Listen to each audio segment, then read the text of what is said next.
जय साथियों, स्वागत है आप सभी का आज के इस शानदार कक्षा में। तो आज हम आपके लिए लेके आए हैं रेलवे सेक्शन कंट्रोलर में पूछे गए जितने भी इम्पोर्टेंट क्वेश्चन है वो सारे टॉपिक है आज रेशियो एंड प्रोपोर्शन। ठीक है मेरे भाई, क्योंकि जब मैं एक साथ सारे टॉपिक को इंक्लूड करता ना तो बहुत लंबा वीडियो बन जाता। ठीक है भाई, इसलिए मैं टॉपिक वाइज क्वेश्चन जो मेन इंपॉर्टेंट क्वेश्चन है, ठीक है मेरे भाई, सारे क्वेश्चन नहीं। ठीक है, तो बिना देर किए हम लोग सेशन को कंटिन्यू करेंगे। चलो भाई, ये है आपका पहला सवाल, बिल्कुल आसान सा क्वेश्चन। बोल रखा है क्या कि ए और बी की आय का अनुपात 4:3 है और उनके व्यय का अनुपात 2:1 है। ए 5,000 रुपये बचाता है और बी 6,000 रुपये बचाता है, तो ए का व्यय बी के व्यय से कितना अधिक है, आपसे ये पूछा गया है। ठीक है मेरे भाई, ध्यान से एक बात समझना। देखो, ए और बी का आय का रेशियो पहले कितना था? तो पहले था 4:3 है। ठीक है ना भाई, वृद्धि हुआ है। ठीक है ना, ये है आय का रेशियो, ये है इनकम आय का रेशियो, और ये व्यय है एक्सपेंडिचर। व्यय का रेशियो कितना दे रखा है? व्यय का रेशियो दे रखा है 2:1। ठीक है मेरे भाई, आप एक बात बताओ, आप ये चीज भली भांति जानते होंगे कि आय बराबर क्या हो जाता है? तो आप ये बोलोगे सर आय बराबर होता है व्यय प्लस बचत। अरे हाँ कि ना, ये सब बात आप भली भांति जानते हो कि नहीं? Income is equal to expenditure plus saving. Clear है कि ना? बिल्कुल। तो अब यहाँ पे एक बात बताओ भाई, आय में से एक बात बताओ, आय में से यदि मैं यहाँ पे बचत को इधर लाऊं, आय में से बचत को घटाऊंगा तो व्यय बनेगा कि नहीं? बिल्कुल। तो अब देखो, दोनों का बचत आपका दे रखा है रियल में, बिल्कुल। तो भाई आय में से बचत को घटाएंगे तो व्यय मिलेगा, और एक कितना बचत किया है? 5,000 रुपया। तो 4 यूनिट में से 5,000 यहाँ पे घटाना होगा। ठीक है मेरे भाई, और उसी तरीके से 3 यूनिट में से कितना घटाया होगा? तो बी का बचत है 6,000, तो ये 6,000 घटाया गया है। अब आपको क्या चाहिए कि भाई ए का व्यय बी के व्यय से कितना अधिक है, यानी इसी का रेशियो चाहिए भाई, है ना, इसी वाले का वैल्यू चाहिए ना मेरे भाई। तो देखो, क्रॉस प्रोडक्ट मेथड यूज कर लेंगे। ठीक है भाई, देखो क्रॉस प्रोडक्ट करेंगे तो 4 गुना 1 क्या बनेगा? 4 यूनिट, और 3 गुना 2, 3 दूना का 6 यूनिट। 6 और 4 का अंतर कितना हो जाएगा? 2 यूनिट, और 2 यूनिट का रियल में देखो भाई, नीचे का रियल वैल्यू निकालना तो रियल का क्रॉस करेंगे ऊपर के साथ। तो 4 गुना 6, 4 6 24 हो जाएगा, 5 तो ये 15 हो जाएंगे। बातें समझ में आ रहा है कि नहीं मेरे भाई? ठीक है ना, तो कितना बनेगा? 4 6 24,000 और 3 5 15,000, तो 15 और 9 24 हो गया, तो 9,000। तो 2 यूनिट की वैल्यू 9,000, तो 1 यूनिट की वैल्यू कितना हो जाएगा? 4500। ठीक है मेरे भाई, 4500। और आपसे यही पूछा गया था कि ए का व्यय बी के व्यय से कितना अधिक है? तो 1 यूनिट अधिक है, और 1 यूनिट कितना बताता है? 4500, 4500। तो option number D will be correct answer. Clear है क्या? बात समझ में आ गई? चलो भाई, आगे चलेंगे, और नेक्स्ट हो गया का अगला सवाल। ये है क्वेश्चन नंबर दूसरा। ठीक है मेरे भाई, सेकेंड नंबर क्वेश्चन है। देखो, बोल रखा है क्या, एक लचीली डोर के विस्तार की मात्रा उस पर लटकाए गए वजन के सीधे अनुपात में होती है। 127 ग्राम वजन से 2.3 सेंटीमीटर विस्तार होता है, और तो 16.1 सेंटीमीटर का विस्तार करने के लिए कितना वजन आवश्यकता है, आपको ये बताना। देखो भाई, यहाँ पे साफ साफ बोल गया कि एक लचीली डोरी के विस्तार का, ठीक है भाई, एक्सटेंशन, विस्तार डायरेक्टली वैरी करता है। किसका मेरे भाई? तो वजन के, वेट के डायरेक्टली वैरी करता है। यही ना क्वेश्चन बोल रखा है। देखो साफ साफ यहाँ क्वेश्चन दिया है कि भाई जब वजन 127 ग्राम है, जब वजन 127 ग्राम है, तो उस समय डोरी का विस्तार हो रहा है 2.3 सेंटीमीटर। कितना मेरे भाई? 2.3 सेंटीमीटर विस्तार हो रहा है। क्वेश्चन पूछ गया कि भाई जब बताओ 16.1 सेंटीमीटर जब विस्तार होगा तो वजन कितना होगा, आपको यही पूछा गया है। क्या भली भांति क्वेश्चन समझ पाए? तो भाई ये समानुपाती है सीधा, तो आप यहाँ बोल सकते हो 23 सत्ते 161।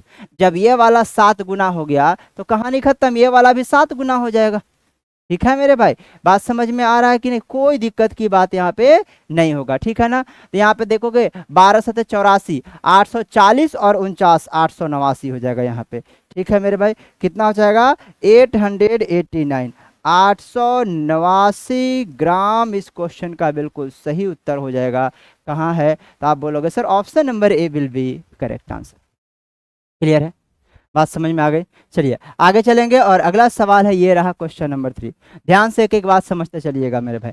बोल रखा है क्या कि पी क्यू आर की प्रत्येक वस्तु की कीमत 280 रुपये, 180 रुपये और 110 रुपये है। सानू प्रत्येक प्रकार की वस्तु 3, 2, 5 के अनुपात में कुल 7,000 रुपये खरीदता है, तो उसे क्यू प्रकार की कितने वस्तुएं खरीदी, आपको ये बताना। एक बात मुझे बताओ मेरे भाई, ठीक है ना, प्रत्येक प्रकार की वस्तु किस रेशियो में, 3:5, 3, 2, 5 के अनुपात में है, ठीक है भाई, यही ना है पी क्यू आर, ठीक है। अब देखो यहाँ पे कीमत दे रखा है, पी का कीमत है 280 रुपया, क्यू का कीमत है 180 रुपया और आर का कीमत है 110 रुपया। तो ओवरऑल जब कीमत निकालेंगे तो 28 या 84 840 हो जाएंगे, ठीक है भाई, 18 दूना 36 360 हो जाएंगे और 11 पचे 55 550 हो जाएगा। ये सब तो यूनिट का वैल्यू है, ठीक है भाई। रियल का वैल्यू क्या है, क्वेश्चन दे रखा कि कुल 7,000 रुपया में खरीदा गया था, टोटल 7,000 रुपया वैल्यू है। यूनिट में टोटल मूल्य यही सब जोड़ के आएगा कि नहीं, बिल्कुल। तो ये कितना हो गया, 8, 3, 11 और 1 1200, 12 और 5 1700, 1750 हो गया। 1750 यूनिट की वैल्यू 7,000 है। आपको क्या चाहिए, आपको चाहिए क्यू प्रकार की कितनी वस्तुएं खरीदी गई थी, तो क्यू प्रकार की 2 यूनिट वस्तु खरीदा गया था, यानी 2 यूनिट की वैल्यू आपसे पूछा गया है। भाई सॉल्व कर दे दो, बस आंसर हमारा आपके सामने रहेगा, ठीक है भाई, बस सॉल्व कर दोगे। तो आप यहाँ पे देख पा रहे होंगे ये कट जाएगा क्या, 0 से 0 खत्म हो जाएगा, है ना। देखो यहाँ पे 17 चौका 68, 5 चौका 20, ये कट जाएगा आपको 4 बार में, और 4 गुना 2 कितना हो जाएगा, 8। क्लियर है, option number C will be correct answer, option C सही उत्तर हो जाएंगे। क्लियर है, आगे चले। चलो भाई अगला सवाल है आपके लिए, ये रहा नेक्स्ट क्वेश्चन नंबर 4, चौथा नंबर सवाल। बोल रखा है कि यदि संख्या 2, 8, 1, 5 में x जोड़ा जाता है तो प्राप्त संख्याएं समानुपात में होती है। तो 2x + 1 और 5x - 2 के बीच का मध्यानुपाती मीन प्रोपोर्शन क्या होगा, आपको ये बताना। एक बात मुझे बताओ भाई, संख्या कौन कौन है, तो 2 है, 8 है, 1 है, 5 है। बोला इसमें x जोड़ा जाता है तो समानुपात में होता है, तो x क्या हो जाएगा, यहाँ देखो 2 और 8 का अंतर कितना है भाई, 6 है। 1 और 5 का अंतर कितना है भाई, 4 है। इन दोनों का रेशियो निकालोगे तो 2 तिया 6, 2 दूना 4 हो जाएंगे, ठीक है मेरे भाई। अब यहाँ आप क्रॉस कर लो तो यहाँ क्या बनेगा, 2 दूना 4 और 3 एकम 3, तो x की वैल्यू क्या हो जाएगा, देखो 2 दूना 4 है, 3 एकम 3 है, अंतर करोगे तो 4 - 3 हो जाएगा, और यहाँ पे अंतर करोगे तो 3 - 2 हो जाएंगे, यानी x की वैल्यू क्या बन गया, 1। 1 वह संख्या होगा जिस सब में जोड़ेंगे और वो समानुपात में हो जाएगा। लेकिन ये संख्या x नहीं पूछा, पूछा है कि बताओ इन दोनों का मीन प्रोपोर्शन क्या होगा, मध्यानुपाती क्या होगा। तो अब बताओ x जब 1 होगा तो यहाँ पे क्या बनेगा, अरे मध्यानुपाती, दो संख्या का मध्यानुपाती क्या होता है, रूट अंडर दोनों संख्याओं का गुणनफल। तो ये संख्या क्या बनेगा, 2 एकम 2 और 1 3 बनेगा, यहाँ 5 - 2 बनेगा 3। तो भाई यही तो ये रूट अंडर ए बी, यानी 3 गुना 3 बराबर हो गया 3। Option number A will be correct answer. Clear है, आगे चले। चलो भाई आगे चलेंगे, और अगला सवाल है आपके लिए, ये रहा नेक्स्ट क्वेश्चन नंबर 5, पांचवा नंबर सवाल। देखो भाई क्वेश्चन ये बोल रखा है, सारे क्वेश्चन हाल फिलहाल के एग्जाम में पूछे गए हैं, ठीक है मेरे भाई। सेक्शन कंट्रोलर 226 में जितने भी क्वेश्चन पूछे गए हैं रेशियो प्रोपोर्शन से, मैं वही क्वेश्चन आपको करवा रहा हूँ, ठीक है भाई। तो देखो यदि वीडियो आपको पसंद आ रहा हो और आपको फायदेमंद लग रहा हो तो भाई और भी लोगों तक वीडियो ये शेयर कीजिए, ठीक है ना, ताकि और मैं ऊर्जा के साथ इसी तरह वीडियो काम पे काम कर पाऊँ। क्वेश्चन दे रखा है क्या, देखो भाई, देखो यहाँ पे थोड़ा सा, यहाँ देखिए Q is the mean proportion of P and R, यहाँ Q square is the they रखा है, ठीक है मेरे भाई, यहाँ Q स्क्वायर इज द, बात समझ में आ रही है क्या, यहाँ पे क्या दिया है, Q स्क्वायर, ठीक है मेरे भाई। ओ भाई बोर्ड कैसे हंग कर रहा है, देखो यहाँ Q स्क्वायर लिखा हुआ है ना, और यहाँ पे देखो P स्क्वायर, तो रियल में ये P स्क्वायर नहीं है, यहाँ भी कर दीजिए Q स्क्वायर, ठीक है। यहाँ P स्क्वायर नहीं है, यहाँ भी रियल में क्या है भाई, Q स्क्वायर है, यहाँ पे बात समझ में आ रही। यहाँ पे क्या करोगे, Q स्क्वायर कर दोगे, यहाँ P स्क्वायर नहीं है बल्कि Q स्क्वायर है, ये Q स्क्वायर है, ठीक है। अब चलिए आइए हम लोग क्वेश्चन बनाते हैं। बोल रखा Q P और R का मध्यानुपाती है, ठीक है भाई। तो दो संख्या का मध्यानुपाती रूट अंडर ए बी हो जाता है, यानी आप क्या बोलोगे, तो Q बराबर root under P into R हो जाएगा कि नहीं, बिल्कुल। और यहाँ से इसी को आगे बढ़ा के ऐसा लिख सकते हैं, Q स्क्वायर बराबर पी आर। क्लियर है, बिल्कुल क्लियर है। आगे देखो फिर बोलेगा Q स्क्वायर जो है पी स्क्वायर आर और आर क्यू का मध्यानुपाती है। तो भाई बताओ फिर से क्या लिख दोगे, Q स्क्वायर बराबर रूट अंडर दोनों संख्या का गुणनफल, यानी पी स्क्वायर आर इंटू करोगे आर क्यूब। क्लियर है क्या? बिल्कुल। तो यहाँ से दे दो, यहाँ पे क्यू का पावर 4 हो जाएंगे कि नहीं? क्यू का पावर 4 बराबर यहाँ पे आ जाएगा पी स्क्वायर आर का पावर 4 हो जाएंगे। कोई दिक्कत है? कोई दिक्कत नहीं है। अब मुझे बताइए, यहाँ पे था क्यू स्क्वायर बराबर पी आर और यहाँ क्यू का पावर 4 है, तो क्या क्यू का पावर 4 को क्यू स्क्वायर का स्क्वायर लिख सकते हैं, है ना? क्यू स्क्वायर का स्क्वायर, और क्यू स्क्वायर बराबर पी आर है, तो पी आर का स्क्वायर करोगे तो हो जाएगा पी स्क्वायर आर स्क्वायर बराबर P square R to the power 4। और यहाँ से आप बोल सकते हो कि भाई पी स्क्वायर से पी स्क्वायर खत्म, तो आर स्क्वायर बराबर आर का पावर 4, तो आर स्क्वायर बराबर 1 हो गया, तो आर बराबर भी क्या हो जाएगा? यहाँ से 1 हो जाएंगे। R is equal to 1। Clear है क्या? आप बोलोगे हाँ सर। अब यहाँ पे देखिए, यदि मैं, ध्यान से देखोगे मेरे भाई, यदि मैं यहाँ पे, ठीक है ना, आर की वैल्यू रख दूं और क्वेश्चन में दे रखा पी बराबर 169, तो पी की वैल्यू रखूंगा, तो यहाँ क्या हो जाएगा? क्यू स्क्वायर बराबर P is equal to 169 into R is equal to 1, तो 1 हो गया। तो क्यू बराबर क्या हो जाएगा? 13 का स्क्वायर 169 होता है, तो क्यू की वैल्यू हो जाएगी 13। 13 option number A will be correct answer. ठीक है मेरे भाई, आगे चले। अगला सवाल है आपका, नेक्स्ट क्वेश्चन नंबर ये रहा 6 नंबर सवाल। ध्यान से एक बात समझते चलना मेरे भाई, ठीक है ना। बोलेगा गेहूं की 3 किस्म 4, 5, 8 के अनुपात में मिलाई गई है। जब पहली किस्म के 5 kg, दूसरी किस्म के 10 kg और तीसरी किस्म के पी kg मिलाए जाते हैं तो अनुपात बदल के 5, 7, 9 हो जाता है। पी का मान क्या होगा? देखो भाई, 3 किस्म का गेहूं है जिसका रेशियो है 4, 5, 8 के अनुपात में। क्लियर है क्या? आप बोलोगे हाँ सर। देखो, पहले किस्म की 5 kg और मिलाई गई है, दूसरी किस्म की 10 kg मिलाई गई है और तीसरी किस्म की पी kg मिलाई गई है। रेशियो बन गया 5:7:9। ठीक है ना? आप बोलोगे हाँ सर। देखो, आप चाहो तो क्रॉस प्रोडक्ट कर लोगे और नहीं तो यह सीधा साफ साफ दिख रहा है। देखो, 4 और 1 5 हो गया, 5 और 2 7 हो गया, 8 और 1 9 हो गया। ठीक है ना मेरे भाई? तो जहाँ देखो, जहाँ 1 यूनिट बढ़ा है वहाँ 5 kg बढ़ा है और यहाँ 2 यूनिट बढ़ा है तो 10 kg बढ़ा है। ठीक है ना? तो आप सीधा आप देख पा रहे होंगे कि 1 यूनिट का वैल्यू 5, 8 और 1 9, 1 के यूनिट यहाँ पे बढ़ा है। ठीक है ना मेरे भाई? तो 1 की वैल्यू यहाँ पे 5, पी का वैल्यू 5, वैसे आप आंसर कर दोगे, ऑप्शन बी करेक्ट आंसर। लेकिन वही कहानी कि सजना है मुझे सजनी के लिए। तो यदि आपको पूरा डिटेल में जानना हो तो देखो क्या करो भाई, क्रॉस प्रोडक्ट लगा लो। ठीक है ना? किसी दो के साथ, भाई ये तो पता ही नहीं है, ये दोनों पता है, तो इन दोनों के साथ क्रॉस प्रोडक्ट लगाओगे। 4 7 28, 4 7 28 और 5 5 25, 28 और 25 का अंतर हो गया 3, तो 3 यूनिट की वैल्यू रियल में क्या हो जाएगा? तो यहाँ देखो, 5 7 35 और 10 5 50 हो जाएगा, 35 और 50 का अंतर हो जाएगा 15, 3 यूनिट की वैल्यू 15 kg, तो 1 यूनिट की वैल्यू क्या हो जाएगी भाई? 5 kg। 1 का वैल्यू 5 kg, तो आप यहाँ पे देख लो कि 5 अट्ठे यहाँ पे है 40 और 5 नवा हो गया 45। तो आप यहाँ से बताइए कि था 40 हो गया 45। ठीक है भाई? तो कितना मिलाया गया? तो आप यही ना बोलोगे 40 से 45 यानी 5 kg मिलाया गया है, और यही तो पी था, यानी कि पी बराबर कितना हो गया? 5 kg। Option number B will be correct answer. Clear है? आगे चले। चलो भाई, नेक्स्ट क्वेश्चन हो गया और अगला सवाल है आपके कंप्यूटर स्क्रीन पे, ये रहा क्वेश्चन नंबर 7, 7वां नंबर सवाल। बोल रखा है क्या कि 14,800 रुपए की कुल राशि ए बी सी के बीच इस प्रकार विभाजित किया जाता है कि ए के हिस्से का 6 गुना, बी के हिस्से का 4 गुना और सी के हिस्से का 5 गुना हो, तो ए का हिस्सा क्या होगा ये बताना है। ठीक है मेरे भाई? देखो, ए के हिस्से का 6 गुना यानी 6A बराबर है, बी के हिस्से का 4 गुना 4B बराबर है, सी के हिस्से का 5 गुना तो 5C। यही तीनों बराबर है कि नहीं? बिल्कुल। तो यहाँ से A ratio B ratio C निकालोगे तो कैसे निकलेगा? देखो, जिसको निकालना है उसको ढक दीजिए, तो 5 गुना 4 हो जाएगा 20 रेशियो, बी निकालना बी को ढक दीजिए, 5 गुना 6 हो जाएगा 30 रेशियो, सी निकालना सी को ढक दीजिए, 6 चौका हो जाएगा 24। यही ए बी सी का रेशियो बन गया कि नहीं? क्लियर है? बिल्कुल मेरे भाई। देखो, टोटल पैसा कितना था? 14,800, 14,800 यूनिट में कितना होगा? तो ये ना 20 30 50 और 20 70 और 4 74, 74 यूनिट का वैल्यू इतना है। आपको क्या चाहिए? आपको चाहिए ए का हिस्सा, तो ए का हिस्सा 20 यूनिट है, तो 20 की वैल्यू आपसे पूछी गई है।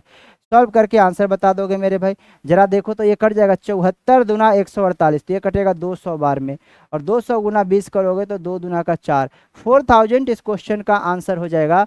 Option number A will be correct answer. Clear है? आगे चले, चलिए भाई अगला सवाल है, और नेक्स्ट हो गया आपका क्वेश्चन नंबर ये रहा 8वां। देखो क्वेश्चन ये बोल रखा है कि भाई एक कैट परीक्षा में 6200 उम्मीदवार उपस्थित हुए और विद्यालय में लड़का और लड़कियों का रेशियो है 23:39। कैट में उपस्थित होने वाले लड़कों की संख्या का, ये तो भाई बिल्कुल लॉलीपॉप सवाल हो गया है ना, जिसका वैल्यू दिया है उससे भाग करते हैं, जिसका वैल्यू निकालना उससे गुना करते हैं। तो 6200 उम्मीदवार था, टोटल था 6200। यूनिट में कितना है मेरे भाई, तो 23 + 39 62 हो जाएगा कि नहीं। तो 62 यूनिट का वैल्यू 6200। आपको चाहिए क्या, लड़का मतलब 23 यूनिट की वैल्यू आपको चाहिए होगा। ठीक है, तो 62 से ये 62 कट जाएगा 100 बार में, और 23 गुना 100 करोगे तो 2300। Option number A will be correct answer. Option A सही उत्तर हो जाएगा। क्लियर है क्या? आगे बढ़े, अगला सवाल है आपका नेक्स्ट क्वेश्चन नंबर ये रहा। देखो मेरे भाई बोल रखा है क्या, 12, 18, 6 का फोर्थ प्रोपोर्शन 4 और के का थर्ड प्रोपोर्शन के बराबर है, तो भाई के का धनात्मक मान क्या होगा। देखो ध्यान से देखना, 12, 18, 6 का फोर्थ प्रोपोर्शन क्या होगा, तो आप ये ना बोलोगे 12/18 बराबर 6/4 प्रोपोर्शन डी। तो आपको साफ साफ दिख रहा होगा कि इसका फोर्थ प्रोपोर्शन कितना हो गया, 6 दूना का 12, 2 9 18 हो जाएगा। तो चौथा अनुपात डी बराबर कितना हो गया, 9। अब बोल क्या रखा है कि इसका जो चौथा अनुपात है 4 और के तृतीय अनुपात के बराबर। देखो भाई कोई भी संख्या यदि ए और बी दो ठो दे रखा हो तो दो चीज इसमें खास करके पूछा जाता है। एक होता है मध्य अनुपात मीन प्रोपोर्शन जो कि होता है √ए बी के बराबर, और एक पूछा जाता है थर्ड प्रोपोर्शन तृतीय अनुपात जो कि होता है b² a के बराबर। क्लियर है कि नहीं? बिल्कुल। तो भाई 4 और के का तृतीय अनुपाती क्या हो जाएगा, तो k²/4, k²/4 यही थर्ड प्रोपोर्शन होगा तृतीय अनुपात। और तृतीय अनुपात किसके बराबर है, तो इस 9 के बराबर है। ठीक है ना, तो 9 के बराबर, तो k² बराबर 9 चौका 36, तो k बराबर +-6, लेकिन धनात्मक मान पूछा गया था इसलिए k बराबर क्या बोलोगे, 6, प्लस का 6 हो गया। Option number A will be correct answer. Option A सही उत्तर हो जाएगा। क्लियर है क्या? आगे बढ़े भाई, चलो आगे होगा, और अगला सवाल चलेंगे, ये रहा नेक्स्ट क्वेश्चन नंबर 10। देखिए मेरे भाई ध्यान से समझना, बोल रखा है क्या, यदि x-1, x-2, x-8 के बीच मध्यानुपाती है तो x का मान क्या होता है। अभी हमने आपको बताया कि मध्यानुपाती क्या होता है, √a/b होता है। ठीक है मेरे भाई, यानी जो x-1 है, x-1 है, क्या बोला क्वेश्चन बोला कि भाई x-1 बराबर √, दोनों संख्या का गुणनफल, यानी x-2 इंटू कर दोगे x-8 हो जाएगा। क्लियर है कि नहीं? बिल्कुल। अब दोनों तरफ होल स्क्वायर करोगे तो x-1 का होल स्क्वायर हो जाएगा, तो इधर x-1 का होल स्क्वायर, तो x² - 2x + 1 हो जाएगा। ठीक है भाई, a² - 2ab + b² बराबर, इन दोनों को भी गुना करोगे तो ये बनेगा x², 8x और 2x। ठीक है, माइनस का हो जाएगा 10x, और ये बन जाएगा प्लस का 8 दूना 16। ठीक है मेरे भाई, सॉल्व करोगे तो देखो यहाँ पे x² से x² खत्म हो जाएगा, 10x इधर आएगा तो 2 और प्लस का 10 यानी कि 8x हो जाएगा। 8x बराबर 16 - 1 15, तो x बराबर क्या बनेगा, 15/8, 15/8 हमारा सही उत्तर है। Option number D will be correct answer. Option D सही उत्तर हो जाए। क्लियर है मेरे भाई? आगे चलिए अगला सवाल हो गया, और नेक्स्ट चलेंगे, ये रहा क्वेश्चन नंबर है आपका 11 नंबर सवाल। जरा गौर से एक एक बात समझोगे मेरे भाई। वो लिखा संख्याएं x + 2 3x का चौथा समानुपात 33 है, तो दूसरा समानुपाती ज्ञात कीजिए जहां x एक प्राकृतिक संख्या है। ठीक है मेरे भाई, तो देखो फर्स्ट प्रोपोर्शन क्या है x, सेकंड प्रोपोर्शन क्या हो जाएगा, तो x + 2 हो जाएगा, तो फर्स्ट बाई सेकंड बराबर थर्ड बाई फोर्थ, तो 3x और बट्टे में चौथा अनुपात क्या, चौथा अनुपात 33 है। सॉल्व करके x की वैल्यू निकाल दोगे भाई, बिल्कुल। देखो तो 3 से काटोगे ये कटेगा 11 बार में, x से x कट जाएगा, तो यहाँ पे x बराबर ये क्या हो जाएगा, तो 11 माइनस 2 9 हो जाएगा कि नहीं, बिल्कुल x बराबर हो गया 9। तो आपको ये सिली मिस्टेक मत कीजिएगा, 9 आंसर नहीं है, क्योंकि भाई आपसे x नहीं पूछा गया, आपसे पूछा गया है कि दूसरा समानुपात ज्ञात कीजिए, फाइंड द सेकेंड प्रोपोर्शनल। ठीक है भाई, तो सेकेंड प्रोपोर्शनल कितना है, x प्लस 2 है, x प्लस 2 है, तो x बराबर जब 9 है तो x प्लस 2 9 और 2 11 हमारा आंसर हो गया। Option number B will be correct answer. Clear है, चलो भाई आगे चलेंगे अगला सवाल। ठीक है मेरे भाई, तो देखो यदि वीडियो पसंद आ रहा हो तो वीडियो को लाइक भी करो मेरे भाई, चैनल को सब्सक्राइब भी कर लो, और हो सके तो आगे भी फॉरवर्ड कर दो, दोस्त रिश्तेदार जो भी है पढ़ने वाले। ठीक है मेरे भाई, आगे चले। देखिए क्वेश्चन नंबर ये रहा। ठीक है भाई, बोल रखा है कि एक थैले में हरी गेंदे और लाल गेंदों की संख्या का अनुपात 8:7 है, कुल 105 गेंदे है, तो लाल गेंदों की संख्या कितनी है आपको ये बताना है। ठीक है भाई, देखो कुल गेंदे है 105, यूनिट में कितना हो जाएगा, तो 8 7 15 यूनिट की वैल्यू दे रखा है। आपको क्या चाहिए भाई, आपको चाहिए लाल गेंद, लाल गेंद कहाँ है, लाल गेंद है 7 यूनिट, तो 7 की वैल्यू आपसे पूछा गया है। तो आप यहाँ पे देख सकते हो कटेगा क्या, 15 से काट सकते हो बिल्कुल। ठीक है मेरे भाई, 15 सत्ते 105 और 7 सत्ते 49 49, option number B will be correct answer. Clear, आगे चले। अगला सवाल हो गया नेक्स्ट क्वेश्चन नंबर ये रहा 13 नंबर सवाल। देखो मेरे भाई एक एक बात समझते चलना, बोले एक्स वाई के साथ प्रतिलोम अनुपात में, व्युत्क्रमानुपाती है। ठीक है भाई, यानी इनवर्सली प्रोपोर्शनल टू वाई है, एक्स 7 तो वाई 2 है और वाई 37 है, तो एक्स का मान क्या होगा ये बताना। ध्यान से देखना मेरे भाई, पहले मैं इसका एक बेसिक बताता हूँ, फिर उड़ाने का भी तरीका बता दूंगा। ठीक है ना, देखो क्वेश्चन बोला है कि एक्स इनवर्सली वैरी करता है वाई के। ठीक है मेरे भाई, यही ना क्वेश्चन दे रखा है बिल्कुल, तो आप मुझे बताओ यही ना, यहाँ से आप क्या बोल सकते हो, क्वेश्चन क्या बोला कि जब x 7 है, x 7 है, अच्छा यहाँ से प्रोपोर्शन का सिंबल हटता है तो आप क्या बोलते हो, यहाँ से यदि प्रोपोर्शन का सिंबल हटाते हो तो क्या बोलते हो आप, इस चीज को ऐसा बोलते हो क्या, इस चीज को ऐसा बोलते हो कि x बराबर कांस्टेंट आ जाता है, k बट्टे y हो जाता है। क्लियर है, बिल्कुल बिल्कुल बिल्कुल। आप बताओ क्वेश्चन फिर यही तो बोला कि जब x 7 हो तो इसमें रख दो, x जब 7 है, x जब 7 है तो y 2 है, तो x बराबर यहाँ k बटे y कितना है मेरे भाई 2 है, x 7 है, x 7 है तो y 2 है, तो क्या यहाँ से k की वैल्यू आप बोल सकते हो 7 गुना 2 14 हो जाएगा। क्लियर है भाई, के की वैल्यू कितना हो गया 7 गुना 2 14। तो आप बताइए भाई के की वैल्यू फिर से आप इसमें रख देंगे तो भाई x क्या बोला कि y बराबर 37 होने पर x का मान क्या होगा, x तो निकालना है, x बराबर के की वैल्यू कितना रखेंगे 14 14 डिवाइडेड बाई भाई y कितना, y 37 है, तो यही हो गया x का मान 14/37। Option number A will be correct answer. Clear है, देखो भाई तो इसी क्वेश्चन को आप इतना ना करके डायरेक्ट ऐसे भी कर सकते हो कि x है y है। ठीक है मेरे भाई, ये दोनों कैसे इनवर्सली वैरी करता है, बोल रहे x बराबर 7 होने पर y बराबर 2 है और y बराबर 37 होने पर x की वैल्यू क्या होगा, तो ये क्या होगा, तो भाई इसमें कुछ नहीं करना है, इन दोनों को गुना कर दीजिए और इससे भाग दे, 7 गुना 2 14 बट्टे करोगे तो 37। ठीक है मेरे भाई, ऐसे करना है, इन दोनों को गुना कर दीजिए और नीचे वाले से भाग दे देना। ठीक है, 14/37 option A correct answer. Clear है, आगे चले। अगला सवाल है क्वेश्चन नंबर ये रहा 14, बोल रखा है 1/3 1/4 1/5 चौथा समानुपात इसको ज्ञात करना। ठीक है भाई, तो क्या करोगे a बाई बी बराबर c बाई डी, यानी यही ना करोगे 1/3 और बटे में आएगा 1/4 बराबर 1/5 और चौथा अनुपात d निकालना है, तो ये तो ऊपर जाएगा तो हो जाएगा 4/3 बराबर 1/5 डी हो जाएगा कि नहीं, तो डी की वैल्यू कितना हो जाएगा मेरे भाई, तो आप यहाँ पे देख सकते हो कि डी बराबर 3/5 चौका 20, डी बराबर क्या हो जाएगा 3/20 3/20। Option number A will be correct answer. Clear है क्या, बातें समझ में आ गई होगी। ठीक है मेरे भाई, ठीक है ना, कोई दिक्कत की बात यहाँ पे नहीं है। आगे चलते हैं और अगला सवाल है आपके कंप्यूटर स्क्रीन पे ये रहा क्वेश्चन नंबर 15। देखो मेरे भाई क्वेश्चन बोल रखा है एक्स वाई के साथ व्युत्क्रमानुपाती, वही भाई इनवर्सली प्रोपोर्शनल है, x 30 होने पर y 21 है तो y 5 होने पर x क्या है भाई? अभी हमने बताया, क्या बताया? x इनवर्सली वेरी कर रहा है y के, ठीक है मेरे भाई। अभी देखो, अभी मैंने जस्ट बताया ना मेरे भाई, आप चाहो तो ये कर लो और नहीं तो आप शॉर्टकट स्टेप ये यूज कर लो, ठीक है भाई। मैं भाई डिटेल में जिनको बनाना है ऐसे बना लीजिए, मैं शॉर्ट वाला बता देता हूँ, ये तरीका मैं बता देता हूँ, ठीक है ना, बिल्कुल। तो आप बताओ, क्वेश्चन मतलब x बराबर 30 होने पर y बराबर क्या है? 21 है।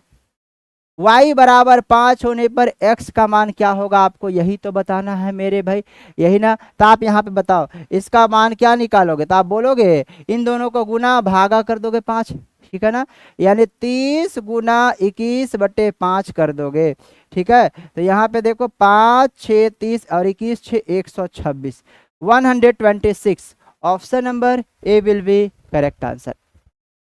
क्लियर है? आगे बढ़े, चलो भाई अगला सवाल। चलिए, तो यहाँ पे हो गए सेक्शन कंट्रोलर, ठीक है मेरे भाई। 2026 में जितने रेशियो और प्रोपोर्शन के क्वेश्चन पूछे गए थे उसमें से सारे अच्छे अच्छे क्वेश्चन छांट के मैंने आपके लिए परोसा, ठीक है मेरे भाई। तो आप इसका फायदा उठा लिए हो, अन्य लोगों को भी आप ये वीडियो शेयर कर सकते हो ताकि अन्य लोगों को भी मदद मिल सके। तो इतना प्यार देने के लिए सभी को दिल से धन्यवाद। मिलेंगे से उत्साह उमंग के साथ अगले वीडियो में। आज के लिए इतना ही। Thank you so much, bye bye, love you all.